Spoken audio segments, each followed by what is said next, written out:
Carol Decker had a wonderful life until a life-threatening illness stole her eyesight and 3 of her limbs, leaving her with the need to redefine herself. She now uses her voice to inspire others.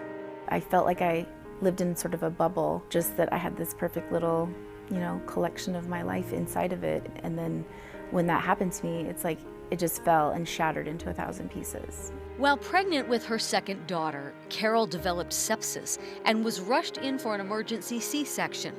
She said goodbye to her husband and they wheeled her out for surgery. I was just asked the nurses, can he come back with me? And they said no, and kissed him goodbye. And yeah, I literally had no idea that'd be the last time I'd ever see his face. She woke up weeks later, blind, with both feet and a hand amputated.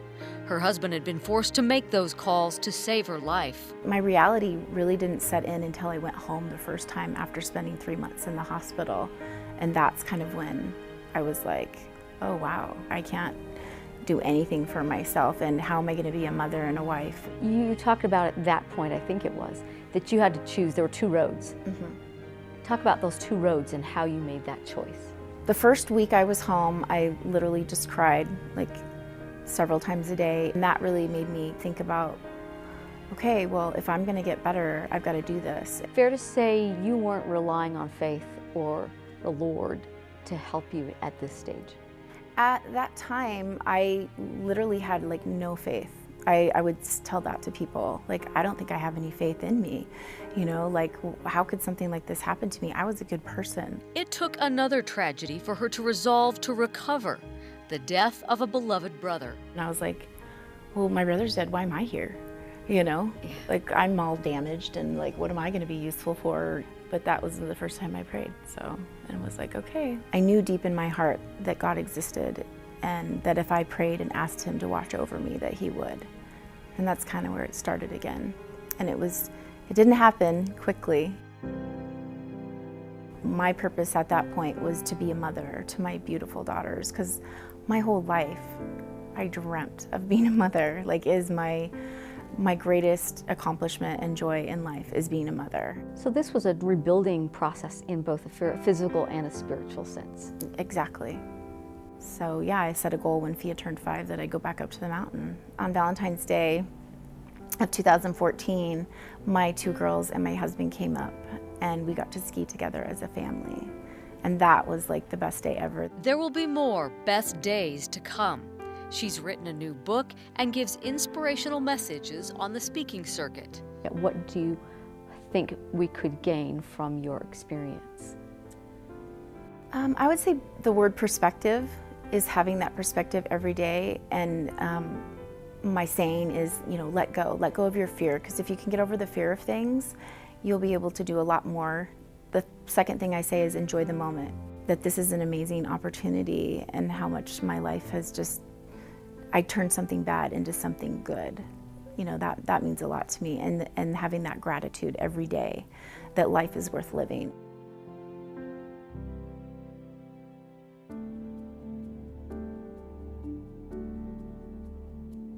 You wake up one Tuesday and you didn't know that yesterday your husband could play the piano and today he can't. Lisa is an actress and a comedian, and a wife and a mother.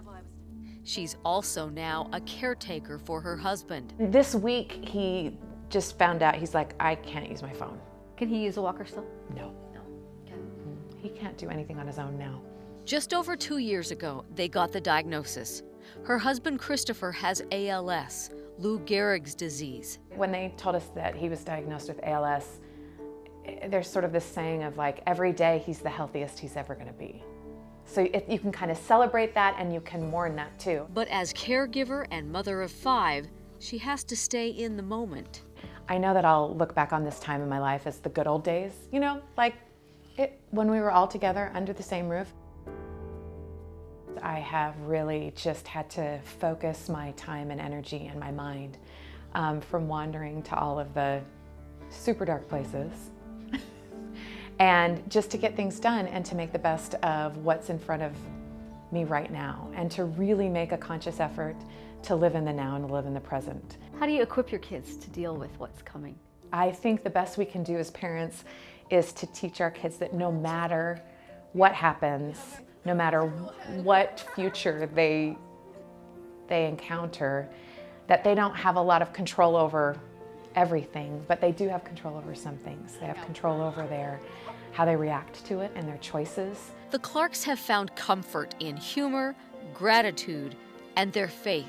The greatest blessing that Christopher and I have had a strong faith our entire marriage, as individuals, but also together. When something like this hits, there's no time to hurry up and think, what do I really believe? This was never a test of your faith. I have a lot of friends who say, well, aren't you mad at God? Like, aren't you mad? And I just thought, no, I'm not mad at God. I hate ALS. I think it's the dumbest disease. That's where my anger is, but not at God, not at all. He has never abandoned me. He's never abandoned my husband. As you live in the day-to-day and you try to live in the moment, do you let your mind go to what happens a year from now or what life is like 2 years from now? Oh, yeah. Yeah, I do. And it's hard.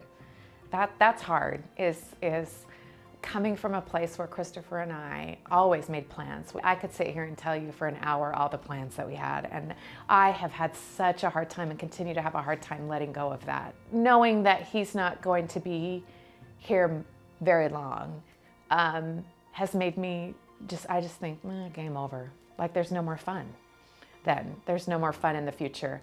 And people tell me that that's not true, but I don't know if I believe them. She's had to learn to allow others to serve her and put her trust in the Lord. I think if there's anything good to learn from my experience is that